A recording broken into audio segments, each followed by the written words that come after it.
Hi guys, today we'll talk about how to fix or how to solve the problem of layout on the application of Discord.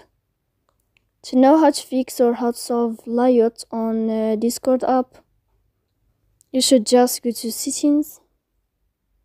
Here in this page you will enter to the window of Discord app. Before that you can click on apps, default apps, app settings.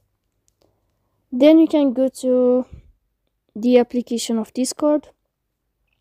Here we'll enter to first stop and you can click. Then you can click on storage. Here you can click clear cache, but pay attention, don't click clear data because that can cause you errors in your app. So please don't forget to support us by like and subscribe. See you next time in another video, and thank you for your attention and your watching.